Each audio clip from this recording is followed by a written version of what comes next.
Hey everyone, thanks for joining us. It's me, Mark Warzeka, founder of the Sketch School. So happy to have a very special guest with me today here to talk about physical comedy. He's an alumni of the Second City Comedy Theater, and you have seen him in WandaVision, Curb Your Enthusiasm, a series of unfortunate events, The Office, Arrested Development, Key, and Peele, and his hit one-man stage show, Ithamar Has Nothing to Say, which he performs entirely without dialogue. It's Ithamar Enriquez. Thank you, Mark. I appreciate all the credits. I would appreciate if you did every single credit next time, but I'll let that pass. I'll let that pass this I time tried to around. get in as many as I could. I'm kidding. I'm kidding. Ithamar, you're going to be back here at the Sketch School in just a little while, teaching your special force session physical comedy workshop. I love the Mhm. title of your workshop, Shut Up and Move. Yep. I want to ask you about your own relationship with physical comedy and how did you decide I'm going to do a one person stage show completely and entirely without dialogue? The quick and easy answer is I hate memorizing lines. Like that's the quick, like I just hate it. I hate doing it. So that's the one thing, is I wouldn't have to memorize lines. Since I was a kid and just starting my love for comedy, all of those physical comedians just really stood out to me because Mm. we're like a Charlie Chaplin, Buster Keaton, and then later on, Rowan Atkinson as Mr. Bean. It's a timeless art form. Like, you're still laughing at how they're reacting physically to something, and it's universal. There's not a language barrier. Charlie Chaplin struggling with how to tie a shoe then can be applied to how frustrating it is to maybe sometimes tie a shoe now. It's like it's timeless and it's universal. And it's challenging because we're so used to, especially with sketch and improv, we're so used to talking the entire time. And what are the jokes? What are the bits? What are the beats? And so I wanted to challenge myself to do this show. Can I perform an entire show without saying a word and still showing different points of view, different characters? And it's so lovely and surprising that people will still come up and say, especially students will say, I didn't know that was an option. I didn't know that you can still perform a scene, a sketch, a comedic scenario without speaking. And I always tell them, absolutely, it's an option. A lot of times we overthink what we're going to say or write, and we forget that this is also a tool. This is part of what we as artists and storytellers have. Do you have any like general tips, tools that you'd give to writer performers who want to get more physical in their comedy? What are steps we could start to take? First of all, I just want to make sure that people know that physical comedy doesn't mean it's always slapstick. It doesn't mean it's Hmm. always, big Ace Ventura type moves. I mean, yes, it's that. But in addition to that, it's also what happens if I walk into a scene and without saying anything, I just go, like, what is that? Already you have maybe a who and a where, maybe, but without uttering a word, there's already a point of view. There's already something going on. There's already something interesting.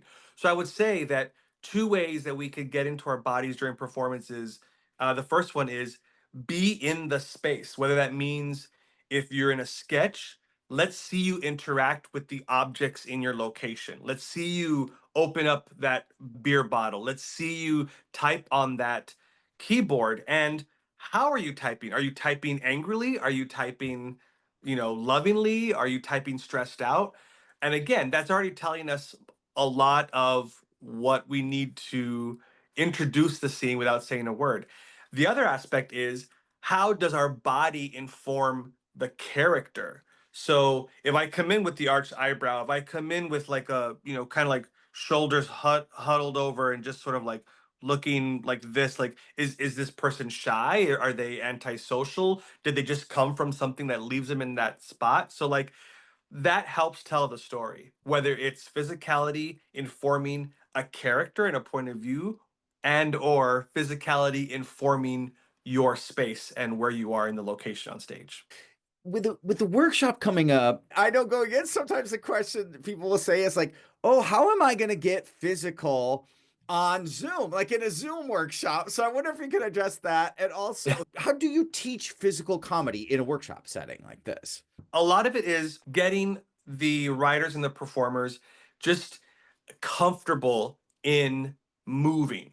So practically, I usually ask people, put the camera a little further so I can see more of your body so, we can really explore the space around you.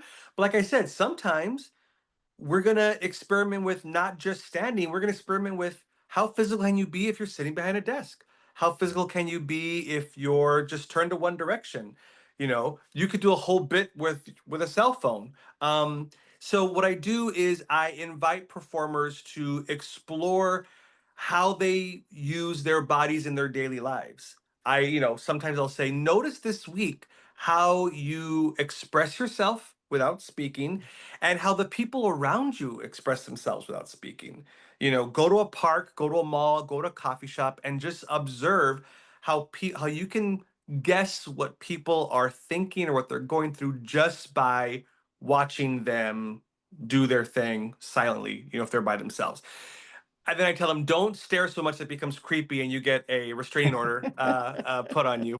We express ourselves without even knowing it by the way that we're sitting, by the way that our face is. The speed of how we're moving can inform it. So a lot of the workshop is getting people comfortable with that exploration and just sort of noticing how they do that on a daily basis. Music plays a huge part in my work and in what I like to teach because music is Okay. it inspires us to move a certain way. Obviously with dance we like to dance to music, but also music, a lot of songs already naturally come with a beginning, middle, and end in either what the lyrics are or what the melody is, and that could also inform the emotion of a piece. So one of the fun things about the course too is that by the end of the 4 weeks everyone will have at least one or two pieces that they themselves can perform wherever, whether they want to do it at a stand-up club, if they want to do it at a sketch show, if they want to do it on video. So in addition to teaching how we use this in writing and improv, everyone also leaves with their own original physical non-dialogue piece. This stuff is so important for us, I think, as comedic performers, because I know I am guilty of stand and deliver performances, right? Where I'm just Mhm. locked in and I hope I'm saying funny things, but I'm not getting my body into my performance in any way. So glad you could be with us here coming up at the Sketch School for Shut Up and Move, a 4-session workshop with Ithamar Enriquez. Thanks everybody for watching. And thanks again, Ithamar.